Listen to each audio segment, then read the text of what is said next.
নমস্কাৰ সকলোকে মোৰ চেনেললৈ স্বাগতম জনাইছো।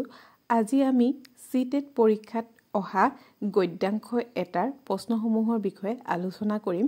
গদ্যাংশটো মই ইয়াত ফটো দি দিছো, সকলোৱে পঢ়ি ল'ব। যথেষ্ট দীঘল গদ্যাংশ, ভিডিওটো পোষ্ট কৰি চাই ল'ব। আমি সিধাই প্ৰশ্ন উত্তৰৰ ফাললৈ গৈছো। প্ৰথমটো প্ৰশ্ন আছে, বৃহৎ শব্দটোৰ সমাৰ্থসূচক দুটা শব্দ হৈছে সৰু, অপচনত দিছে সৰু আৰু ক্ষুদ্ৰ, সৰু আৰু ডাঙৰ, বিশালতা আৰু প্ৰচণ্ড, প্ৰকাণ্ড আৰু বিশাল। বৃহৎ শব্দটোৰ সমাৰ্থ, বৃহৎ মানে ডাঙৰ নহয় জানো, গতিকে ইয়াৰ অপচন কোনটো হ'ব? 4টো শুদ্ধ হ'ব, প্ৰকাণ্ড আৰু বিশাল। তাৰ পিছৰ প্ৰশ্নটোলৈ আহিছো, ছিংগাপুৰে স্বাধীনতা লাভ কৰাৰ কিমান বছৰ হ'ল? অপচন দিছে 58 year, 65 year, 23 year and 45 year।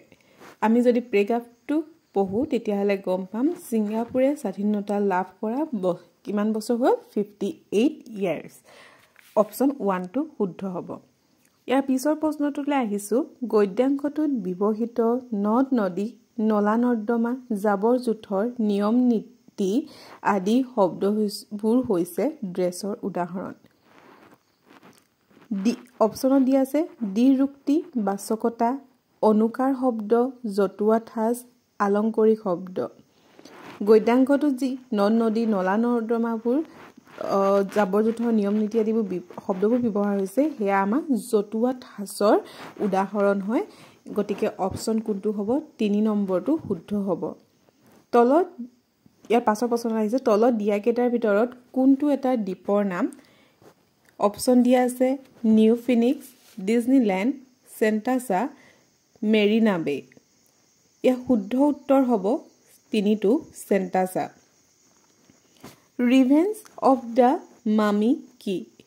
ইজিপ্তৰ মামিৰ বিষয়ে এখন তথ্যচিত্ৰ, এটা দুঃসাহসিক খেল, এখন থীম পাৰ্ক, একে নামৰ উপন্যাসৰ আধাৰত নিৰ্মিত এখন চলচ্চিত্ৰ। ইয়াৰ শুদ্ধ উত্তৰ হ'ব 2 নম্বৰটো, এটা দুঃসাহসিক খেল। ইয়াৰ পাছৰ প্ৰশ্নটোলৈ আহিছো, অশুদ্ধ উক্তিটো বাছি উলিওৱা। ছিংগাপুৰৰ এটা ফাল সমুদ্ৰই আগুৰা, ছিংগাপুৰৰ চাৰিওফালে সমুদ্ৰ আছে, মালয়েছিয়া ছিংগাপুৰৰ সীমান্তৱৰ্তী, ছিংগাপুৰবাসীৰ অত্যাধুনিক জীৱনযাত্ৰা সত্ত্বেও গড় আয়ু বৃদ্ধি পাইছে। ইয়াৰ অশুদ্ধ কোনটো হ'ব?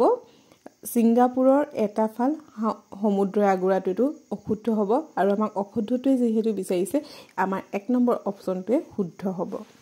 ছিংগাপুৰৰ আকাশত বিদ্যুৎ সংযোগী আৰু দূৰ সংযোগী তাঁৰৰ বিশৃংখল বিন্যাস দেখা নাযায়, কাৰণ ছিংগাপুৰত এনে তাঁৰবোৰ সুশৃংখলিতভাৱে সংযোগ কৰি স্থাপন কৰা হয়।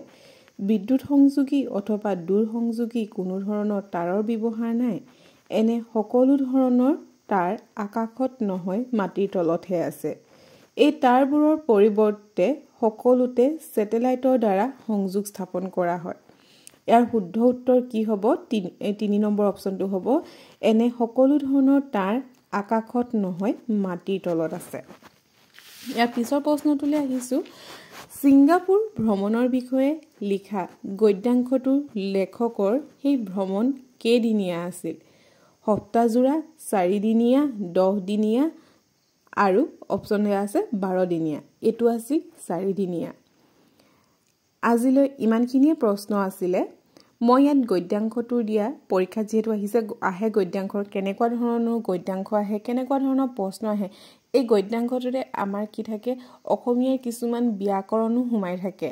সৰু সুৰা যি আহে সেইখিনি জানিবৰ বাবে মই ইয়াত প্ৰেগ্ৰাফৰ প্ৰশ্ন উত্তৰখিনি মই কৰাইছো। ভিডিঅ'টো ভাল লাগিলে লাইক কৰিব, শ্বেয়াৰ কৰিব আৰু চেনেলটো ছাবস্ক্ৰাইব কৰিবলৈ নাপাহৰিব। Thank U.